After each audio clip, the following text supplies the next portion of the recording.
Now we move on to the individual seated next to me. This is Ndombi. With us, we have him.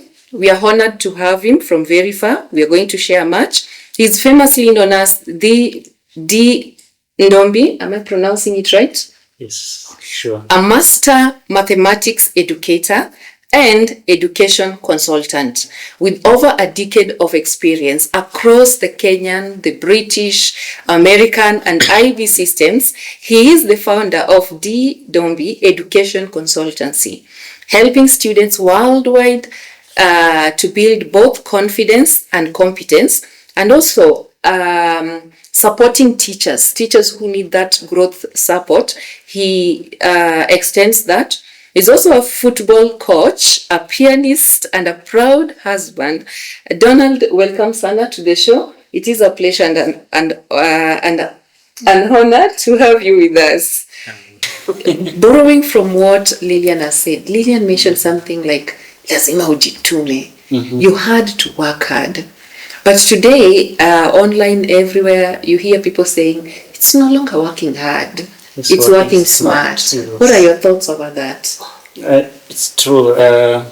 You see, things change. We were working hard those days.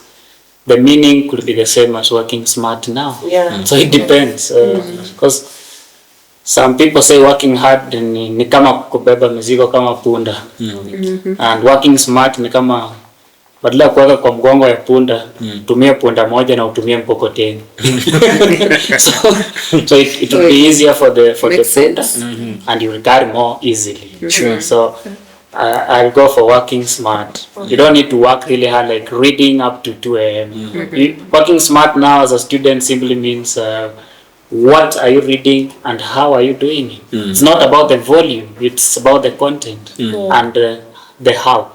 That is the smart in it. Working hard will literally mean usilale, uweke miguu kwa maji baridi. Hiyo ni upuzi. Okay. Sawa. Thank you. And when I look at your profile, there is this bit of you have mentored so many children, you have mentored teachers. There is probably a candidate seated there and watching. There is an individual, there is a person who is at the verge of maybe giving up on whatever that is happening around their life. How would you encourage that? Keep going. What do you always tell your students, the other teachers, to keep going?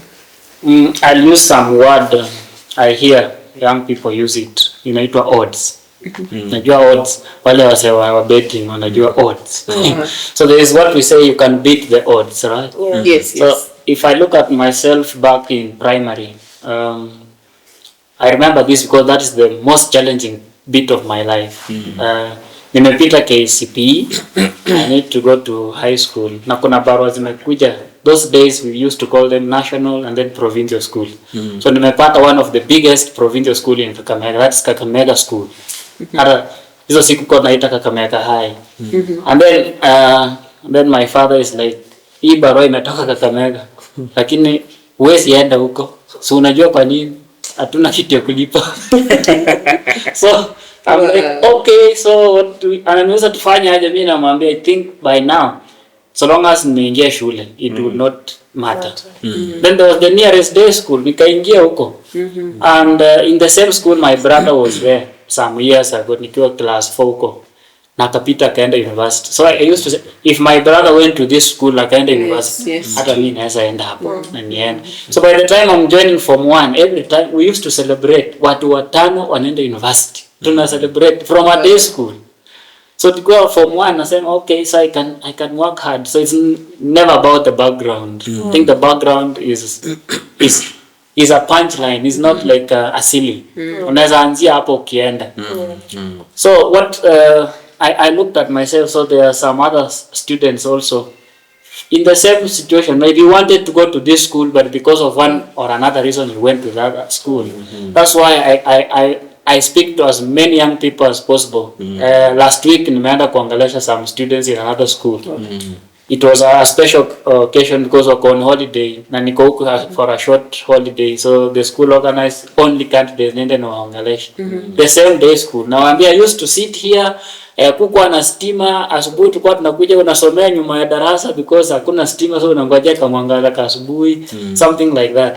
So I feel there are some people who just need one advice, like you can make it doesn't matter where you come from. Hizo siku our cities ilikuwa bicycles. I heard you talk about Basa with a nice bicycle. I still have one bicycle iko home yenye nilitumia kwenda shule. Unaamuka 6 haina pressure na ni 5 kilometers away. So unaenda sometimes unakanyaga kwa matope, waambie mwalimu iliharibikia kwa njia. But you have to push. My father used to ask me, ukienda shule unataka ubadilishe hii boma vile inakaa ama unataka ikae hivi? Alafu ananiambia ujijibu ukienda shule. Alafu najiambia one day I must change this homestead. Na nibadilishe hizi nyumba zenye naona hapa hizi kwa nyumba tofauti. So this pushed me like to work hard. By the time I'm in high school, I don't know so much about courses. Nilikuwa naambia mwalimu kwenda university bora nifike huko. Nikishapita kwenda university course siwezi shindwa ya kufanya. Our days it used to be 67 points. For boys and 65 for girls. So me na target nipate to 67. And then thank God that day wakaloa to 65 na mimi nikapata 70. Wow. So from there then now I can ask the teacher, okay, niko na hizi points, so which university? And then now you have qualified so many universities, so which course do you want to do? Like that. Sometimes unaanzia class 8 that I want to be an engineer, then it becomes a big dream. Alafu along the way unapatana na physics inakugonga out, math inakugonga nje, unaanza ku give up.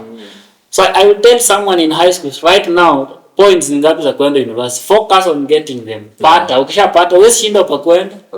Lakini ukikufa tu nataka kuwa lawyer alafu ushinda kuwa lawyer, then unaanza kusema what happens. Wale wasee wanajinyonga. Sasa si kupata hiyo grade au nini, depression. Ama mzazi sasa anakuambia okay, sasa wacha tunajuana na nani, lakini huna grade. So first qualify kwenda university, courses ziko. Yeah, sure. That's amazing. Wow. So such a story there. And before I move on to Miss Sweeney, would you kindly read us your letter? Okay. So allow me to read this letter I wrote the younger me. So it says, I see you, that curious boy with a stubborn dream in his heart and dust on his feet, from chasing footballs in the village until the sun disappeared. Wow. You don't know it yet, but every barefoot game, every late night study session under dim light, the Koroboy, and every setback you will face is shaping you into someone you'll be proud to become. I know things feel heavy sometimes, the weight of expectations, the struggle of limited resources, and that nagging voice of doubt that wonders if you'll ever make it. But let me tell you something. Your background is not your ceiling. It's your launching pad. Sure. Those moments when you feel like giving up will become the very stories that inspire others one day. True. You will discover that teaching is not just about equations and formula. It's about unlocking confidence in others, showing students that their dreams are valid and possible. You will travel far beyond the classroom you once knew, guiding learners from all walks of life, and return, they'll teach you the value of patience, empathy, and resilience. You will also learn that love is real, and when you meet the right person, hold her close. She will be your anchor, your cheerleader, and your peace when life storms come. So young man, here is my advice. Keep showing up even when no one is watching. Keep dreaming even when the world tells you it's too big. And above all, keep your faith strong, because one day you will stand before others as proof that hard work, resilience, and God's grace can rewrite any story. When you finally wear shoes on the football field, like I do today now, remember the boy who started barefoot. With love and pride, Donald. Wow.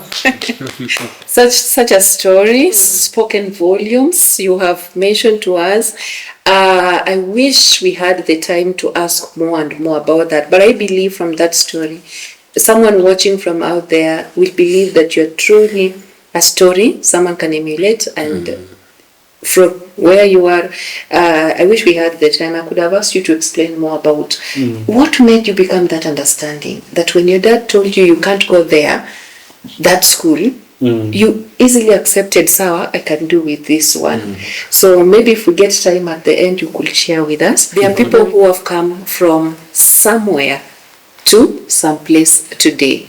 Before I get to Lillian, briefly, Donald, you mentioned that you are here briefly. You're an educator. The things you do, could you just tell maybe our viewers there, where are you today?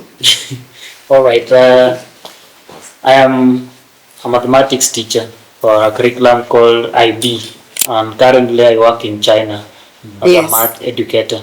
And from the introduction you heard, I'm a consultant, so I'm in touch with so many teachers, not in Kenya, not in Tanzania, but across the globe.